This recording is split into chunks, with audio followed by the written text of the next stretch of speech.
get it to the right place on all of this and all the equipment. I mean, the amount of equipment people are buying. Oh my gosh. Oh, right? yeah. Like what's happening to all the equipment, right? So that would be really interesting too. Everything from tools to really expensive sewing machines. Right. Right. Yeah. And quilters have a lot of buying power. Like we're, they're not. There's a lot of people buying a lot of stuff, so it's not just a little. It's not like 4 yards of fabric, So there's there's a lot of us with a lot of fabric. Although I'm not like a huge stash collector, it's not something I do. But a lot of people do. A lot of people have a lot of fabric. Yes, they do. That's what they do. So tell me about your experience with quilt guilds. Why don't we have that as our last topic today, and then let's keep chatting. Okay. Tell us about quilt guilds and your experience with them. Let's start there. Well, let's see, I haven't had a lot of experience, interestingly, as long as I've been a quilter. In Denver, I was busy working. And I just didn't want to sign up for one more thing. So I didn't join a guild until I retired. And when I first retired, I was living in North Dakota in the summer and South Texas in the winter. And in North Dakota, the guild was, it was a 45-minute drive away to where they had the meeting. So I went a couple of times, but it was 20 women, and it wasn't, and because I wasn't there in the winter when they did a lot of their quilting, it didn't work for me. But I quilted at the senior center where we hand quilted quilts to earn money for the center. And I quilted at the church, the Lutheran church, to make quilts to send to World Relief. So that was my summer quilting. And then in the winter, on South Padre Island, where there are a lot of winter Texans, as they call them, retired people who go there just for the winter. And those of us who are quilters, and there are probably 50 of them, would get together. We had a building with plenty of closet space for us to keep all our stuff in. And we quilted all winter and gave those to local churches and other charities that provided warmth for the people there, because it gets cold in the valley sometimes, and a lot of homes don't have heat. They don't have windows or doors on the openings. They're just open because it's a nice climate most of the time, but they get cold and they need quilts. So that's what we did there. So that was kind of my experience with organizational quilts. So when I moved to Houston, I was sort of looking for something like that. But in Houston, the quilt guilds are huge. They meet in like auditoriums, and there's hundreds of people.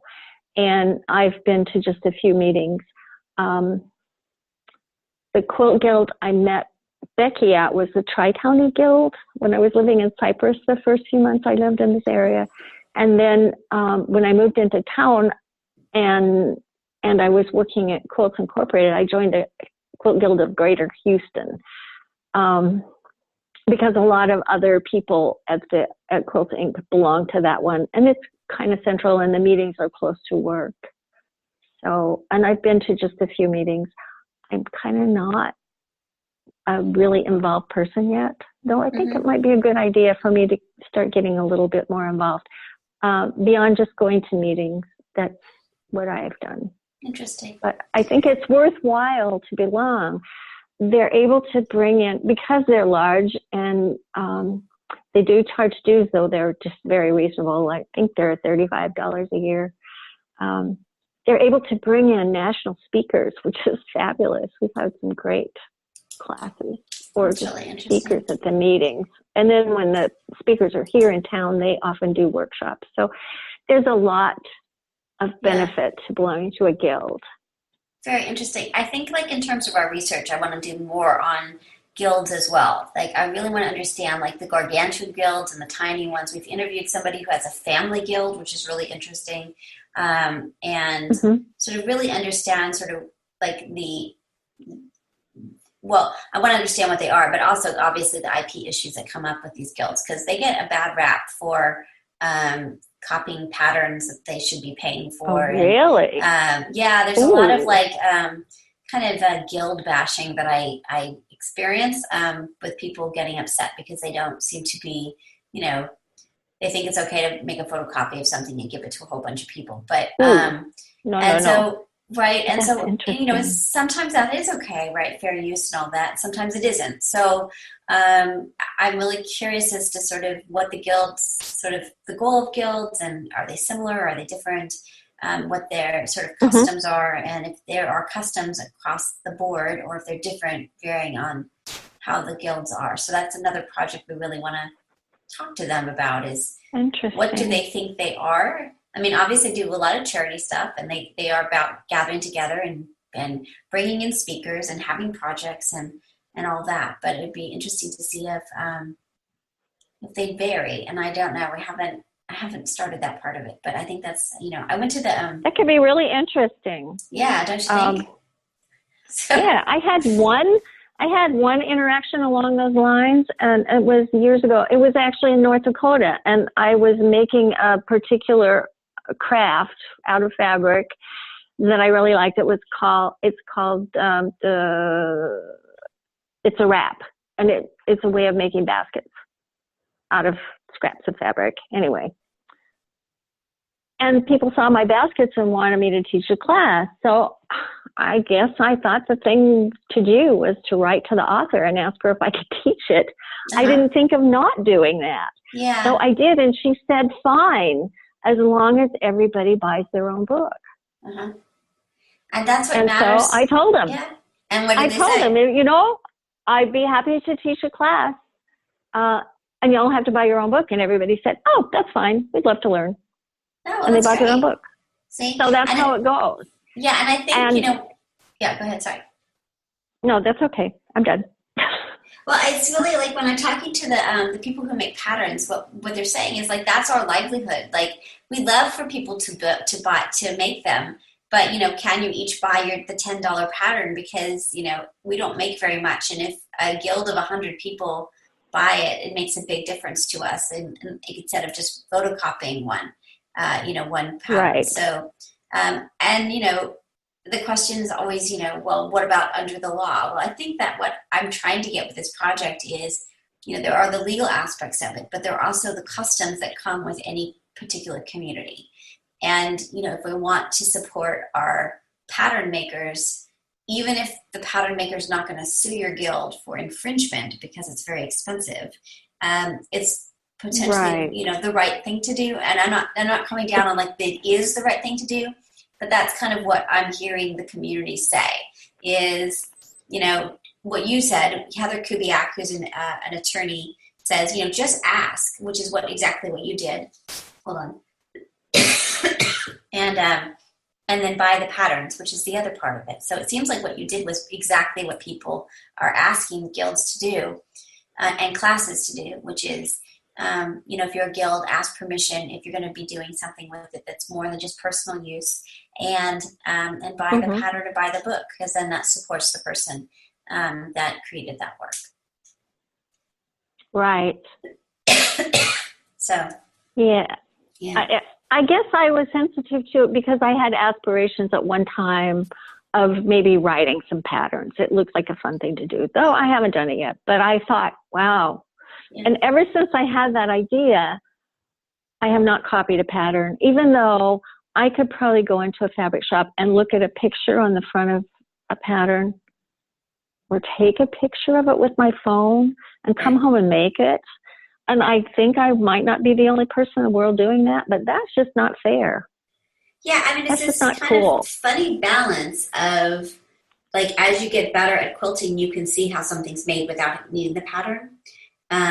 Right. And also supporting the work of people who are creating patterns. So, I mean, right. Do you always need a pattern? No. Like, do I look on Pinterest for hexy patterns and I go, oh, yeah, that's the kind of what I want to do, and I have to do my own thing? Sure.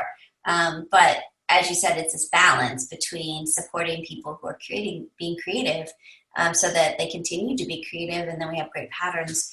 And then also the other side of it, like if it's just a log cabin or just some basic thing, I don't really, unless I want to know the dimensions and do it exactly the way they do it, they've done it.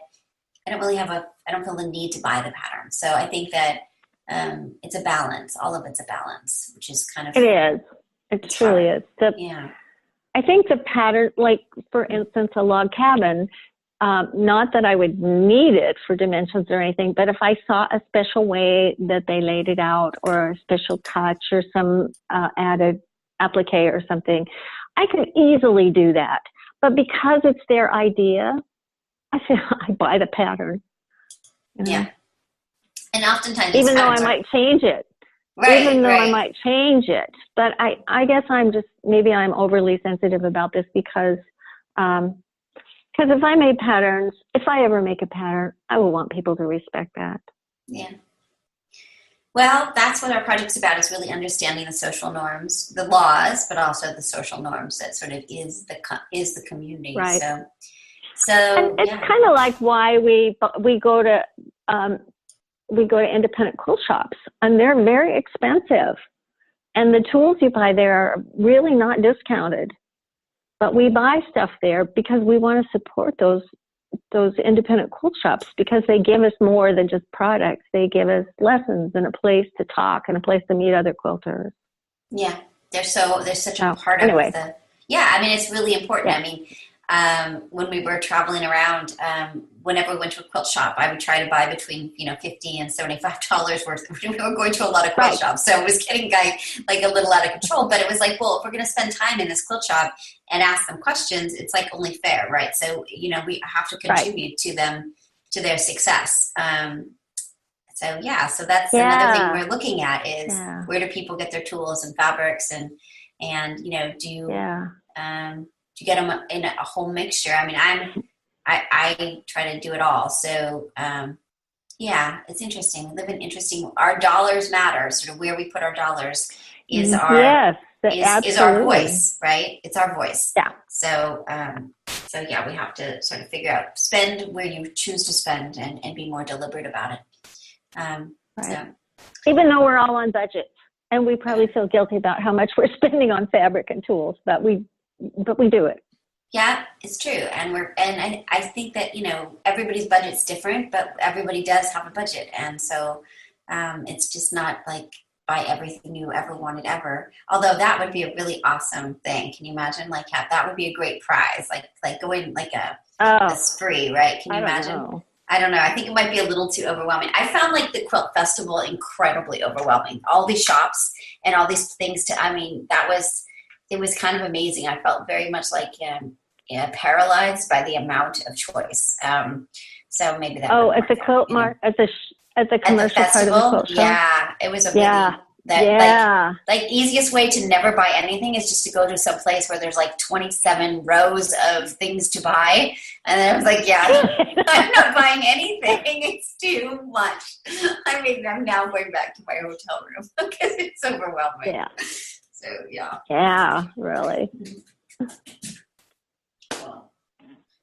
Okay, cool. Well, we are, this is our first time, and I'm really happy to chat, and I'm looking forward to more conversations. I think this is awesome. So as you go and you meet people, suggest people, and just go on adventures and tell us more about your adventure. It'd be really super great. I will. Thank you. Awesome. All right, stay on the line. We're going to officially end the recording right now, but I just want to follow up. Okay. So this is Elizabeth Townsend-Gard. You've been listening to Just Wanna Quilt, a research podcast coming out of Tulane University Law School. We want to hear from you. Join our army, our quilting army. Go to our Facebook page. Suggest people to be interviewed. Suggest yourself to be interviewed. We are excited to hear from you.